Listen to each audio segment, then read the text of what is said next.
Welcome, those of you who are here. I'm Ryan Wexelblatt, otherwise known as the ADHD Dude, and I am really excited today to speak with Dr. Cara Natterson. I learned of Dr. Natterson's first book. I mentioned this in a post a few days ago.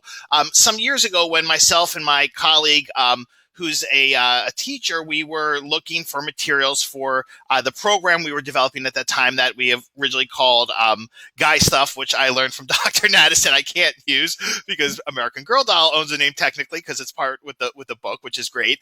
And what I have to say is that I went through probably every puberty book out there. Now, granted, I had seen a bunch of them before, but one of the things that when I was looking through all these different, puberty books or for material was that every book was so text heavy. And the other piece with that too was some of them, the information wasn't really accurate as well. And I kind of was reading these books and I noticed like, that's not really how this works. So I came across Guy Stuff and I said, wow, here's somebody who got it right. Like she really gets boys. And it was just such a relief to, find this book that worked. So jumping ahead a few years, I got an email that Dr. Natterson was coming out with this new book called Decoding Boys. And I thought, what an interesting title. So I ordered it when I saw it was coming out. And I listened to the audiobook because I'm an audiobook kind of guy. And I will tell you, when I was listening to the book, I usually listen to books when I'm doing my daily bike ride here at the boardwalk. I live right next to Atlantic City. And there were times where I had to stop and rewind the audiobook for a minute and say, I can't believe she just said that. Because so much of what you talk about in the book just really reflects on my experience. And I really thought that this was a me thing. I thought, these moms have a hard time with, accepting that their sons are in puberty because they don't want to hear it from a guy or whatever. And when you put all this in context, I said, this is not about me, right? This is this really common experience. So I just want to give you a little bit of Dr. Natterson's bio. So she is a pediatrician, a consultant, and a New York Times bestselling author of several books, some of which you can see up here. The newest being Decoding Boys, New Science Behind the Subtle Art of Raising Sons, which came out in February. She's a graduate of Harvard and Johns Hopkins Medical School, and she lives in the Los Angeles area with her husband and her children. And she also just began Worry Proof Consulting, which I'll let you explain if you want to kind of tell us a little bit about that as well. So I could go on about Dr. Natterson's bio, but her time is limited. So I just want to kind of jump into questions here because I have so many that I want to ask and I've been wanting to ask. And then if you want to tell us a little bit about the consulting at the end, that would be great. Love it. All right. So welcome. So, I guess the first thing, I wanted to start with, and what the point I brought up before that intrigued me so much is, why do mothers seem to have difficulty accepting that their sons have began puberty, but they don't have that same reaction with their daughters? I think there are a lot of reasons, but I think the most important thing you're doing with that question is stating something that we know to be true, but a lot of people don't talk about or think about. So over the last couple of decades, we as a world, as a society, have done a really good job of helping girls find their voice about puberty. So as girls are starting to change, we've gotten really great about telling them to own those changes, feel great about those changes. It's a very positive feedback loop for them. And some of that comes because there's a lot of content about girl changes. Frankly, a lot of it comes from the fact that you can see girl changes. It's not like they're hidden and subtle. So there's been this incredible momentum towards helping girls find voice around what's happening to them. Meanwhile, boys, as they're going through the first stages of puberty, and I'm talking about the first couple of years of puberty, everything is silent and hidden. Literally. I mean, the only changes for the first couple of years in boy puberty are actually down below the waist, right? It's testicular growth. Right. And the reason the testicles grow is that's where the testosterone is made. And so you got to get the factory up and running before you can have enough of this hormone to kind of make all the other changes of puberty appear. So a lot of parents are under the assumption that their boys are not in puberty until they have these very obvious shifts, like they start having broad shoulders or muscle definition, or sometimes parents think it's when they have hair, which we can talk about, but that has actually nothing to do with puberty, which is kind of crazy. Long story short, because boy changes are silent for the first couple of years and girl changes aren't, we're really good about talking about the girl changes. We are terrible about talking about the boy changes. Fully agree. Yes. That being said, I guess I'm going to jump into this question that, my experience has been when I did my, what's now going to be called Dude stuff, I always do a parent presentation as well, because I want the parents to learn what the kids are going to be learning, in the program and kind of how it works. And one of the questions I learned over time to ask is, what I would say to the audience, so what age do boys start puberty? And, moms would raise their hand, 13, 14, and fathers tended to be silent or they got it right, interestingly, because I find a lot of them forget. So I think this speaks to, what you just described really speaks to why moms tend to think puberty starts so much later than it actually does. That's right. Ryan, I just got to tell you, I love the name Dude Stuff. And I just want you to know that the original title for Guy Stuff that I pitched was The Care and Keeping of Dudes. Really? Oh, wow. I love that. So there you go. Wow. Okay. Excellent. So the other thing that I really wanted to ask you about is, I'm in a Facebook group for, parents of sons. And one of the things when I, started reading the posts in this group was I saw this theme of mothers, writing these posts and it almost sounded like a eulogy for their son. It's like, my little boy is gone. What happened to him? He doesn't want to spend time with me, and I wanted to know if you can kind of, give us some context to helping parents understand that, one, kind of developmentally what happens with boys when they want, a little more freedom or alone time, but also how to not personalize that as well and understand it's not about them. Yeah. Okay. So, the reason I wrote this book, I have two kids. I have a 16-year-old daughter and an almost 15-year-old son. And I've been a pediatrician for a really long time. And I've watched the trends as boys age in my practice, my pediatric practice, now my consulting practice. And I watched them all get quiet. When I teach in the classroom, I watch the boys go to single syllables and the girls chatty, chatty, chatty. This is not true for all boys. This is not true for all girls. Okay. I'm just overgeneralizing here.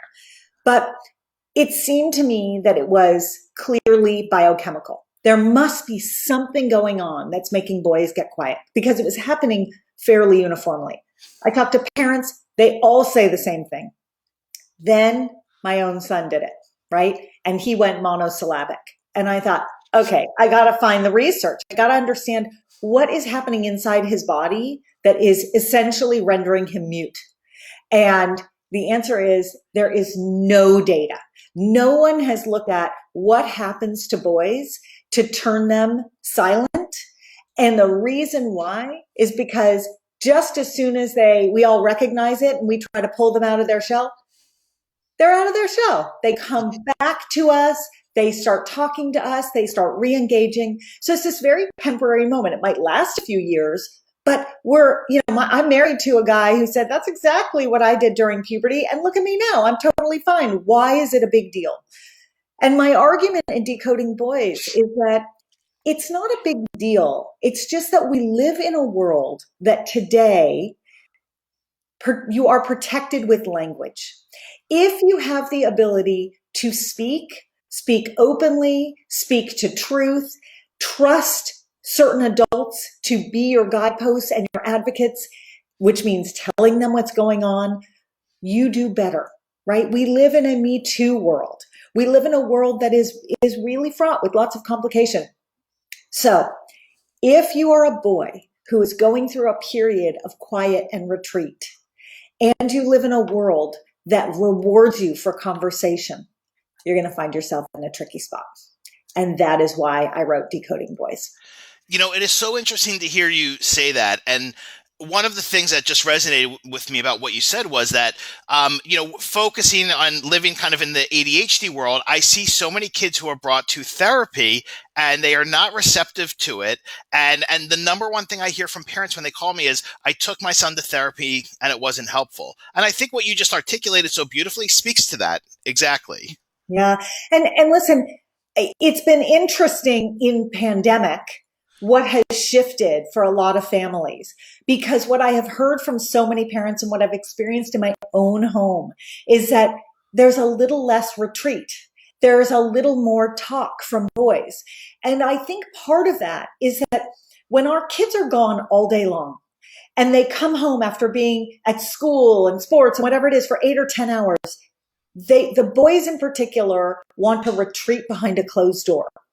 And we take that personally as parents. And yes, they get quieter and yes, they get less communicative, but they also go internal a little bit in order to process their own stuff. Today, we've had a couple of months in this country of being home with our sons and our daughters for really, really protracted periods of time. Parents are saying to me, oh, they're not doing that. And part of it is probably you're the only human that they can have an interaction with in a face-to-face way, and they're going to come out of their room. The other is they don't need the break because they haven't been out all day. So it's really interesting to your point about therapy. I think I will be very interested to hear how parents feel about boys being open to therapy now in this moment of pandemic, where the kids have been around the parents and engaging with the parents in really a very different way. Right. I think part of that, just, from my end, I can share with you is that what I tell parents is that the structure of therapy in general, right? Therapy was not designed for boys. And I say therapy was not designed for boys with ADHD. So it's this structure of sitting across in some office that is not welcoming to kids, that is not kid friendly, and having somebody ask you how you feel week after week, right? Right. Yeah. So something else I've been dying to ask you about is, what another thing I've seen is when I've had, experiences with the kids I work with where maybe parents found out they were looking, at some pornography or things like that. And parents will say, he's so immature. Why is he looking at that? And I try to explain to them, right, being socially and emotionally immature or lagging in your, emotional regulation skills compared to your, same age peers does not preclude you from puberty. Said you still have hormones, right? You're still going through the same things as everybody else. You just might be a little more socially and emotionally immature. Yeah. And I was hoping you could maybe expand on that a little bit. I wanted to hear your take if you feel that I'm describing that correctly. I think you're right on. So let me give you two answers that are completely separate, but I want to hang on to both of them. One of them is just a quick comment about porn, which is this content finds our children.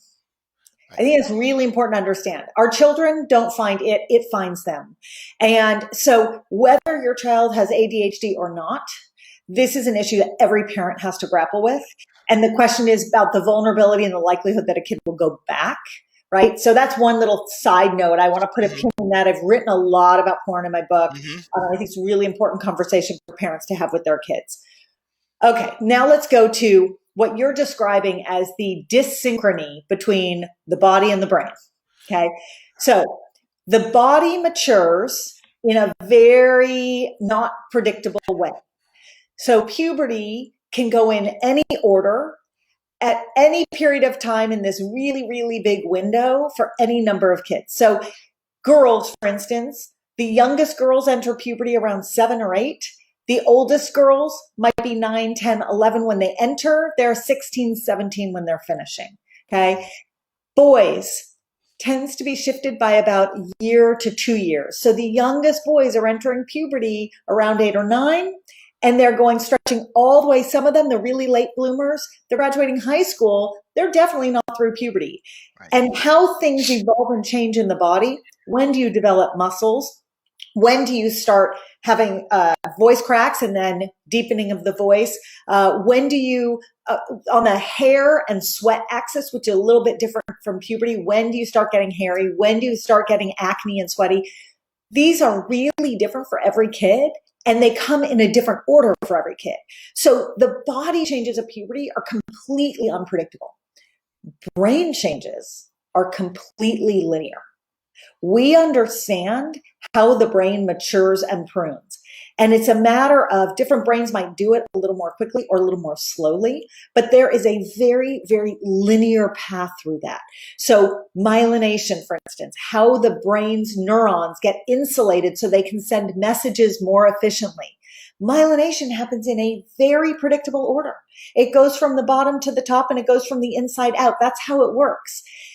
If you put together body maturation and brain maturation, they don't always sync up. And in fact, the body matures a lot earlier than the brain for everyone, right? We know brains are not fully mature until at least the mid-20s. Most data says early 30s now. And we know the body is pretty much fully mature for most kids by the time they graduate from high school. For some, it's a little bit later, but that's a 10-year gap. So now you're asking a question about a population of kids who are a little bit more vulnerable because their social maturity is a little bit slower. And if you think about it, that's a harder hill for them to climb because their body is continuing its physical maturation totally independent of what's happening in the brain. And they are treated as if they are more mature and able to make better decisions than they are. And I'll just end this piece with a personal anecdote, which is I happen to have an early blooming son. He is almost 15 years old. He has looked 18 for 2 years now. And it is very interesting to parent a child who looks like he is able to make better decisions than he can. So your community, I'm sure, is nodding in agreement because that is the overwhelming experience of parents with kids who have ADHD. They are looking at their kids. The kids look like they're fully grown and fully mature, and the world expects them to be able to make decisions as if their brain is fully mature, and that's not always the case. And that's hard for your kid. So I just want to acknowledge that dysynchrony is a steep climb for you and for your kid. Right. Thank you.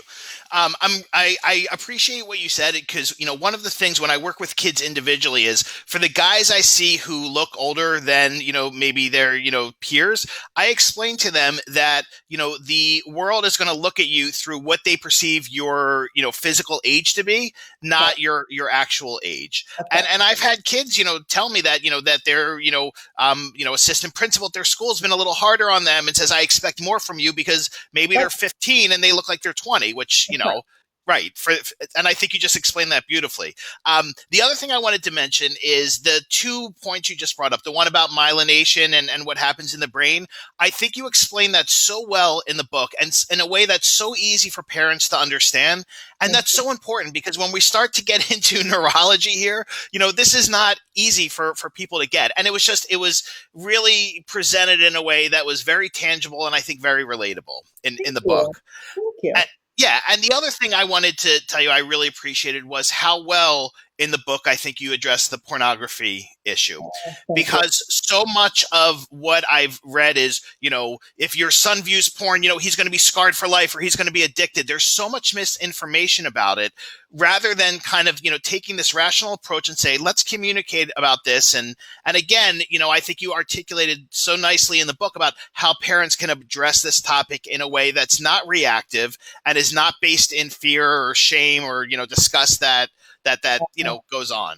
Thank you, because the reality is, guys, 100% of all kids are going to be porn exposed at some point during their middle or high school years, 50% by the time they're in middle school. So we can't be reactive. We can't think this is going to ruin all of them because it's a really damning way to think. So I hope we'll fix that exposure issue. But until we do, we have to address it as parents in a way that can help our kids. Right. Okay. So one of the things that I tell parents, and, actually my son's psychiatrist, who started in pediatrics and then she switched to psychiatry. When, my son, was younger, she said, get him to start wearing deodorant now, because he's going to have difficulty generalizing skills. So, and she said, so you don't want to be dealing with this in 5th grade and so on. Now, that being said, my son was a very late bloomer, but still I teach this to parents and it's amazing to me the amount of kids who I see in fifth grade, because fifth grade is a big age group for me, who they haven't started using deodorant and haven't started kind of generalizing these skills. So I wanted to hear from you, what would you explain to parents about when do we need to start these things that really I consider social skills, right? Wearing deodorant is thinking about others, which is in a sense a social skill. But, and I've even had parents have backlash, say, why did you tell him that? And I say, because he's 11 years old. He started puberty. Yeah. So let's talk about it. So I talk a lot in the book about the difference between adrenarche and puberty. And adrenarche is basically sweating more, which comes from hormones that are produced in the adrenal glands that sit on top of the kidneys. That's what gives you body odor. That's what gives you acne, basically. So if you begin to look at adrenarche, even the late bloomers, even the kids who are not going to go through a growth spurt early or going to get muscle mass early, those kids still may go through adrenarche early. Those kids still may sweat and smell early. Here's another feature. The only person who is going to tell their kid that they smell is a parent. Okay? And a fifth grade teacher, because fifth grade teachers are really good about that. Right. But by and large, boys don't smell themselves, okay? They really don't. They think they smell like roses all the time. And it's a really phenomenal thing to see how it sort of that factors into their experience in life for me, having a son in my house who really thinks every smell he emits is incredible. And, but because we know that boys don't recognize their own stink and neither do girls, it does take an outsider to call attention to it. If you don't, as the parent, and you don't teach your child basic hygiene, they are very likely to be on the receiving end of bullying, whether it's direct or indirect, whether it's kids being outwardly unkind to them or kids just thinking unkind things. And so I really believe that hygiene is a critical piece to protecting your kids from the unkindness of other kids. Brushing your teeth and flossing makes your breath smell better. You're not the kid who has bad breath. Wearing deodorant and showering with soap are the two keys to not smelling bad. If that's all you get through to your son or your daughter in the next month, great. You have gone so far, because now, fast forward 10 years, when they go to apply for a job and they go to a job interview, the first thing they're thinking that morning they're going into the job interview, it's, how can I present myself to the world so that the world perceives me as pulled together, as caring about my appearance? And by the way, they're not turned off by my smell or my breath, right? Those are important things. Those are intangibles, or tangibles actually, that are important things for our kids. So hygiene is a huge piece of what parents need to teach. And fifth grade, sixth grade kids who don't smell, there is, in my opinion, no downside to beginning those hygiene routines. There are parents who don't want their kids using deodorant for various reasons. There's a lot of data about, is deodorant safe or not safe, and this, that, and the other. So I'm just using the umbrella term hygiene, because in your home, you may do one thing, and in someone else's home, they may do another, but they got to get on the hygiene bandwagon early. They've got to. Right. So would you say I was right on about third grade having him start? Well, what we do know is that girls, by the end of third grade, early fourth grade, about half of them are in puberty. So, yeah. Okay, right? good. There's no downside. Yeah. Right. Okay, excellent. When my son, I don't remember, he was 11 or 12, but, went for his annual physical, and his pediatrician, she said, so, at his age, we ask the parents not to come back. So, the kids, if they have questions, they can speak to us without their parents there. And I said to her, I want you to know how much, I said, I work with kids, and I want you to know how much I appreciate you doing this, because I feel that kids should be able to have their own relationship with their pediatrician, and they should be able to ask questions without fear of reactivity or judgment from their parents. And sometimes I have to tell you, I've heard of pediatricians, when like they have like a 17-year-old, they're, doing an exam on a 17-year-old, and they have their parents come back in the room with them. And you know what, if the kid wants that or asks, that's fine. But, I feel like, and tell me if I'm off here, I don't feel like it's appropriate at that age for parents to be in the room, because I do think, kids need to learn how to have a relationship with a physician. Yeah, so I'm going to take it even a step further, and I'm going to Okay. say if a kid is asked in front of a parent, it puts a kid in a really tricky position. Mm, Because how are they supposed to say in front of their parent, I don't want my parent in the room? Many parents think that means their kid is hiding something.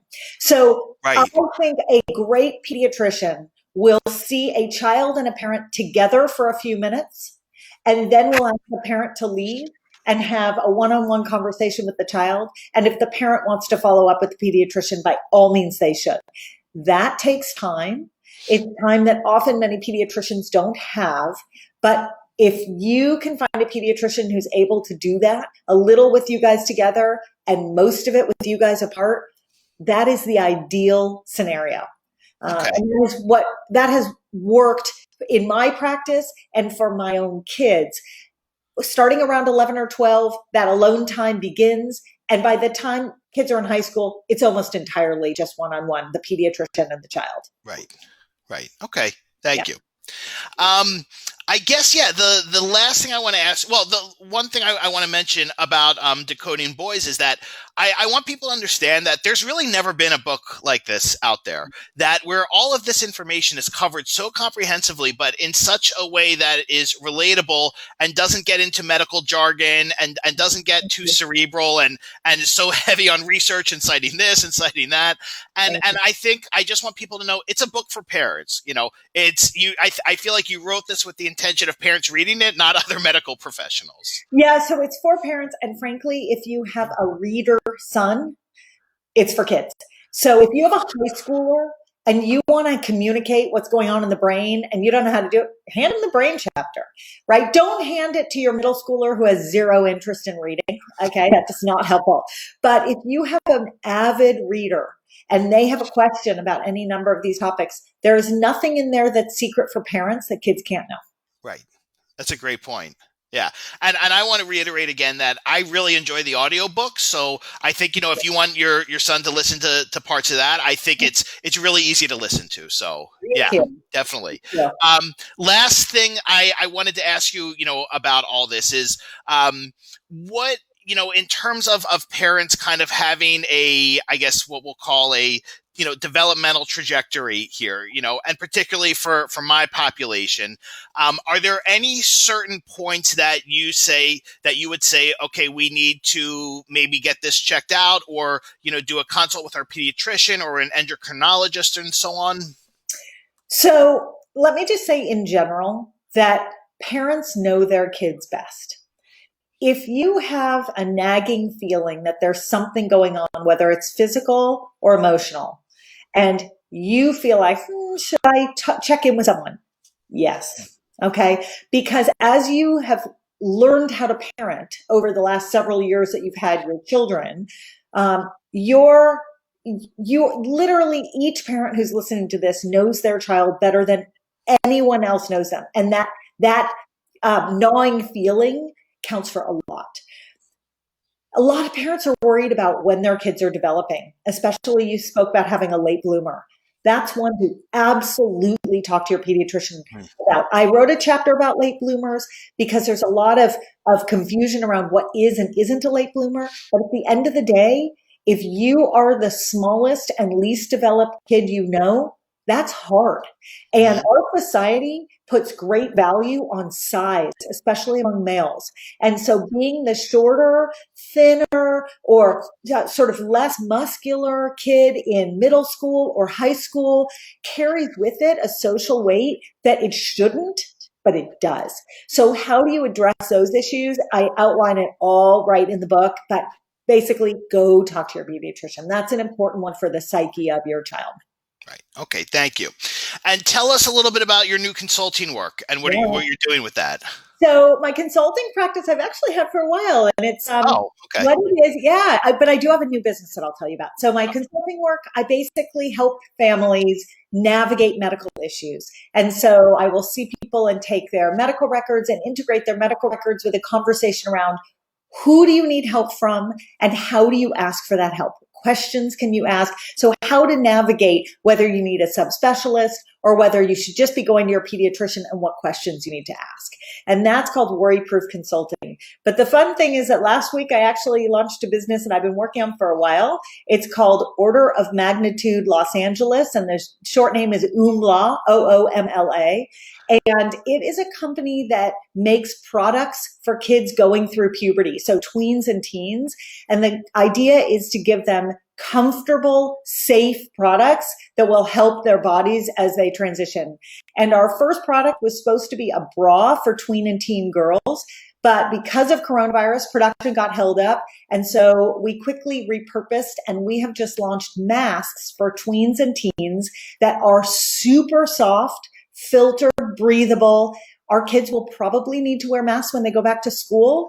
So these fit them. And you should check it out. It's myumla.com. Okay, I will post a link to that in the comments section. Great. Cool. All right. Thank you very much. Can I ask you one last question? Of course. Okay. One of the things that I find that parents of the, my population struggle with is when to seek a psychiatrist versus going to their pediatrician for ADHD related medications. And I wanted to hear your feeling about that. Yeah. So this is a really tricky one because some pediatricians are very well versed in treating kids with ADHD, and they are really great at being the first line. I know a lot of pediatricians who can do a great intake assessment, and then they can even start to medicate kids at the very, very beginning of that path. But there are a lot of pediatricians who either don't do it or haven't been really educated in it. And so for those pediatricians, I always hope that they refer. If you have a pediatrician, you're not sure what their skill set is, you should ask them how comfortable they are. When in doubt, I prefer that people see someone who is trained in what they are seeking help in. So a psychiatrist who treats a lot of kids with ADHD is a person who is very familiar with reading neuropsych tests and with interpreting the data and with looking at medications and side effect profiles. And I have a lot of respect for the group of psychiatrists out there who have built a practice around this. There are psychiatrists who only manage medicines. There are psychiatrists who do talk therapy, and there are psychiatrists who do both. You're going to have to figure out what works best for you. I tend to be a little bit old school, and so I feel that the conversation piece is very, very valuable. I think it's very hard to just dispense medicine without understanding what's going on. So in general, when I refer to people who have a component of conversation in their practice, because I find that the kids and the families get a lot more. So more than the 15-minute med check, basically. More than the 15-minute med check. Yes, got it. Okay, I so much. This was so great having you on, and thank you so much for answering all my questions. And I really want to encourage everyone to check out Dr. Natterson's books. I will post a link to her website below. And again, I'm going to say what I said in a post a few days ago. I really wish that Decoding Boys was required reading for every parent of a son. I mean that. Yeah. Well, thank you. I am thrilled that we found each other. Thank you for having me. And I really thank your whole audience for taking the time and listening. Great. Thank you so much for being with us today. Really appreciate it. Bye. Right. Take care. Bye-bye. All right, everyone. I am going to, let's see. We're here? Okay. I'm going to stick around and answer a few questions. So yeah, if you guys have questions, I'm happy to answer them. I just want to say real quick, I can't answer medically related questions because I am not a licensed medical provider. And I'm also going to ask that questions remain on topic with today's conversation. Okay. So I will start from the top here. And hope that was helpful. I thought Dr. Natterson was great. So let's see. All right. I saw one about do we need to see an endocrinologist to track our son when he starts puberty? I'm not a medical professional, but I've never heard of anybody needing to see an endocrinologist just because their son or daughter has started puberty. In my experience, you go to an endocrinologist when there's an issue like Dr. Natterson spoke about. So, late puberty, there's, whatever might be some issues. And typically you go to an endocrinologist when your pediatrician refers you. And hi to everyone here. Let's see. Questions. I'm going to scroll down here. Oh, Sherry said this book is also on Audible. Yes, that's where I listened to it. Thank you, Sherry, for mentioning that. Yeah. Um, where are we? Okay. Denise said pandemic hand washing too, very frustrating length of time, warm water. Yeah, Denise, I'm finding that's an issue for a lot of kids because they become impatient with that. Um, Uh, let's see. Lucy said, I started with deodorant with my oldest since he was 6, like to practice and make it a routine. I found an Arm& Hammer that is only a deodorant, not antiperspirant, more natural ingredients. Yes, Lucy, I know what you're talking about. It's the Arm& Hammer, like baking soda that doesn't have any junk in it. Yeah, I think that's a great place to start. And I think that was great that you did that. Um, let's see. The question. Holly said, sorry, the questions are going by here and I can't stop them. Holly said, my son is small and doctor said it was just genetic. So I imagine this will cause him some anxiety when he gets older. How to address that? Holly, I've seen plenty of kids who are small and who are late bloomers who are confident in themselves. It really kind of depends. So I don't think you can predict that it will cause him some anxiety. I think you need to kind of let it play out and see where he's at with it. And I think really what to do is if he becomes anxious about it, then, you have him see your pediatrician. So the pediatrician, hopefully you have a good one, can explain that, he's okay. He's on target. He's developing in the way he should. And, and I think that's the most you can do. So Sharon said, son is a late bloomer. Does this make the immaturity from ADHD more pronounced? I wouldn't say so, Sharon. I think when people talk about more pronounced ADHD, what they tend to talk about is more outward impulsivity, or hyperactivity, really. Okay. Timothy said, trying to get my son to exercise during the day is a struggle. Any recommendations? Yeah, what I would say is that that needs, exercise needs to be incentivized with a reward. I cover this in webinar 4 of my webinar series about how to structure that and how to do it in a way that works. Okay. Anne said, how do we address hygiene without triggering the son who is prone to be oppositional? So, and, I think what you have to think about is this. You're not trying to avoid triggering him. Okay. Having good hygiene, excuse me, and practicing hygiene is a social skill. All right. And if it triggers him, so be it. What's more important is that you not react to his becoming oppositional or the triggering. Okay. If you're going to avoid triggering him because you don't want him to get upset, you're protecting his feelings at the expense of him developing, social skills. All right. Robin said, are antiperspirants bad for kids? I'm not a doctor. I can't answer that. There's definitely mixed feelings about that. I will tell you, Robin, for my son, when he was in elementary school, I got him, plain deodorant that didn't have any aluminum in it. Aluminum is what's an antiperspirant. So you can just get deodorant without antiperspirants. So let's see. Samantha said, what about boys that present 2 to 3 years younger than they are? We have a 10-year-old with ADHD. He presents much younger, and I wouldn't feel comfortable with leaving him alone with the pediatrician.